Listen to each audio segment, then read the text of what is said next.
फिलहाल मतलब जेके असांजा वॾा हुआ जेके से थर जा हुआ जी ऐं आउं टंड मोहम्मद खान में वॾी थी आहियां हींअर हैदराबाद में रहंदी आहियां जी तालीम मैट्रिक आहे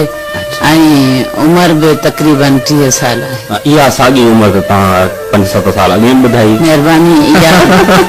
मुंहिंजे ख़्याल में तव्हां पैदा ई कोन थिया तव्हांखे ॿुधाई कोन्हे अवांजो नालो असली फौजे या इन खां अलावा ॿियो न न इहो ई नालो आहे असुल इहो ई नालो अक्सर करे जेके रेडियो ते या टीवी ते या इन शोबे में ईंदा आहिनि त पंहिंजो असली नालो ॿियो हूंदो अथनि पर अचे न न मुंहिंजो असली नालो फौजिया आहे जी अच्छा तव्हां केतिरी उमिरि में इहो महसूसु कयो त अव्हांजे अंदरि में हिकु फनकार लिकल आहे जेके ॿाहिरि अचणु घुरिजे ऐं मंज़र आम ते अची दाद हासिल करणु घुरिजे उमिरि केतिरी हुई तॾहिं नंढड़ी आहियां मतलब 6-7 साल जी तॾहिं खां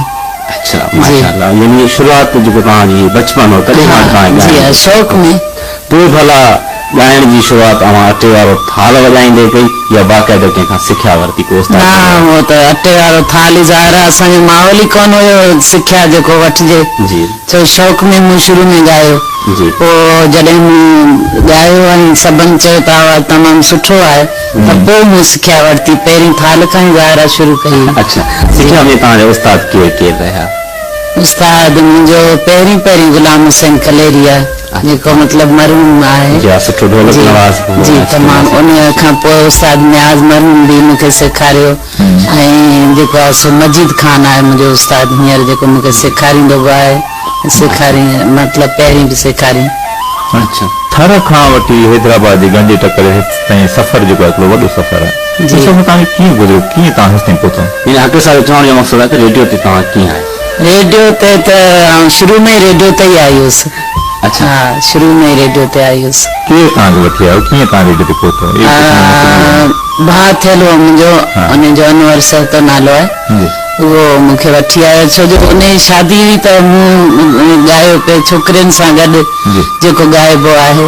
ईअं न मतलब जीअं चइजे त पैसा वठी जाना ईअं दोस्ती में शौक़ में पोइ हुननि चयो त भई तव्हांजो आवाज़ु तमामु सुठो आहे तव्हांखे रेडियो ते वठी हलां फरहाना जेका आहे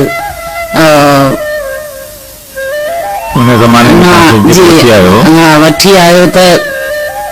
नालो मूंखे विसरे पियो वठी आयो उन चयो मुंहिंजी त दोस्ती आहे रेडियो ते तव्हां हलो तव्हांजो आवाज़ु एतिरो इंशाल्लाह थी वेंदो आवाज़ु सुठो आहे अनवर साहब अनवर बलोच साहब जी मरहूम ऐं ख्वाजा साहब ऑडिशन तव्हांजी कीअं वरिती ऑडिशन ॿिन्हिनि वरिती ख्वाजा साहब ऐं अनवर साहब कुझु पघर वग़ैरह थिया माइक्रोफोन पघर वग़ैरह थिया मूंखे ॻाइण न आवाज़ मुंहिंजा सुठा हुआ पर मूंखे उन ते साज़न ते ॻाइण न ईंदो अच्छा सुर में हुयो पर उन लय में न हुअसि पोइ मूंखे मतलब रेडियो तव्हां इहो चयो त भई तव्हां जेको सो पंहिंजे आवाज़ खे जे अञा साज़न में तयारु करे पोइ तव्हां अचिजो पोइ साल खां पोइ पहिरियों दफ़ो रेडियो ते आयो त घणे वक़्ते खां पोइ बाक़ाइदगी सां तव्हां ॻाइणु शुरू कयो 87 में शायदि शुरू कयो आहे मूंखे त हिकिड़ो यादि आहे त टाकनि जी टोकरी हूंदी उन में मूं हिकिड़ो मज़ाया गीत रिकॉर्ड कयो हुन में फौजी ऐं फारूक ठालपुर हू तव्हांखे ॿोलो यादि न मूंखे थोरो यादि आहे धुन कोन्हे नथो कमाए मुंहिंजो मुड़ुसु नथो कमाए वाकई न मुंहिंजो मुड़ुसु वाकई नथो कमाए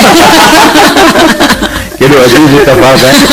त 87 जी ॻाल्हि आहे उन ज़माने में तव्हां ॻायो मुंहिंजो मुड़ुसु नथो कमाए जो अॼु वाकई कोन थो तव्हांजे अंदरि जो आवाज़ फौजा आवाज़ जो दर्द दिलि जे दर्द जो तर्जुमान हूंदो आहे अव्हांजी आवाज़ में बेपनाह दर्द समायल आहे छा इहो दर्दीली दिलि जो नतीजो आहे या आवाज़ परियां खां ई कुदरती अहिड़ो मिलियल अथव न ज़ाहिर आहे कुदरती त पंहिंजी जाइ ते आहे लेकिन ज़रूर उनमें को न को अहिड़ो वाक़ियो हूंदो आहे तॾहिं हादसो हूंदो आहे तॾहिं मतिलबु जी तव्हांजी कीअं दिलि दुखाई शायदि थी सघे थो खां अॻु जो तव्हां ॿियो सवाल पुछो पोइ जो तव्हां इश्क कयो मोहबत कई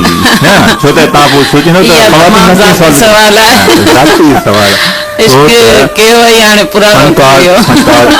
फनकार जेको बि आहे न पोइ उहो ॻाल्हाए थो ॻाए थो लिखे थो माना फनून लतीफ़ा में जंहिंजो बि तालुक आहे न उन हवाले सां ॻाल्हि कजे त ज़रूरु हे दर्द जेको हिन ॻाल्हि कई त यकीनन दर्द पोइ ज़ाहिर थिए थो ऐं फन सां जेका मोहबत आहे उहो